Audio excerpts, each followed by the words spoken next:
Morning from Aotearoa. Iced coffee this morning. Pea make breakfast. Before shaine moi ki like a couple masima. Got breakfast. Kai matata yeni. Ia mau feito o ta. Whakafo whātua. Ki la atea. Ka oku moko lele. Tō lai kau tau mata o nau tō lafo.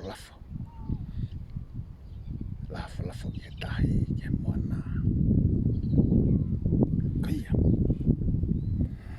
Kai aloi mi e whakaosinga wike. Pe amanaki pēna mou na lelei pe homo wike. Ka koe kaia. Amanaki pēna lelei homo wike. Ka oko tui he tai petau mai kai ki hau. Na ai whetō mo ka ki. Ai aluhake aluhifa. Pai mai whanki hopohoponga i he oe wike. Ka amanaki pēna na mō kagotoi pe. Na mō lava lelei pe o hentolo lelei pe. Me alahi pe ko whamanato atuai. Ko manava ko nutau e kia. Oko mahu inga au pito ai manava. And just stop and breathe. Pateke. Oko suggest ma opeka mautolo. Oko suggest at ieta mini pe ko hangao. O whaka ai mautolo pe whakalatola hai ke mautolo. Ke mo ngaue ke manava vai. Taimi pe oku ke ongo iai oku ki i. Kamata ke hema whakaukau manava vai. Pe ko hae manava vai. Ko manava vai wha manava ki loto i he whai lau e wha. Manava ki toa i he whai lau e wha. Like this.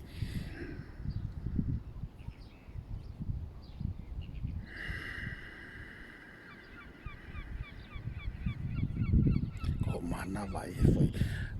Hangi ha whai se kone wha he. 1, 2, 3, 4. Let it out. 4, 3, 2, 1.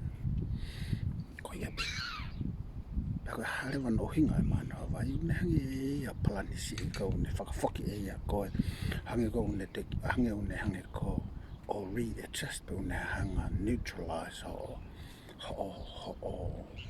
mood regulation pe moho energy level ko e pe moho actually yo manava tapo yo manava and tapo bom Kaya, it's that. Kaya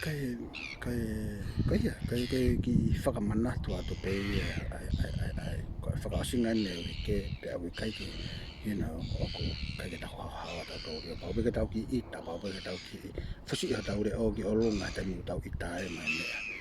Ka ki he taimi ta tau ke manage ho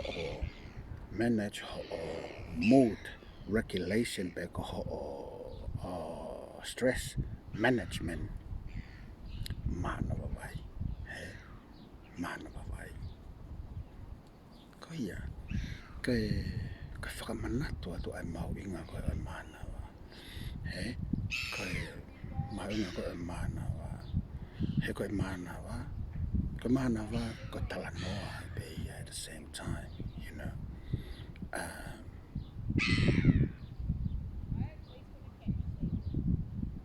Yeah, man.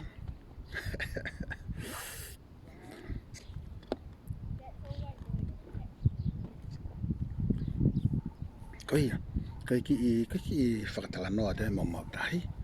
Mo ki sia whakaasmai ia i ka mautahi mai mea ako pehe. O whaat ka modol,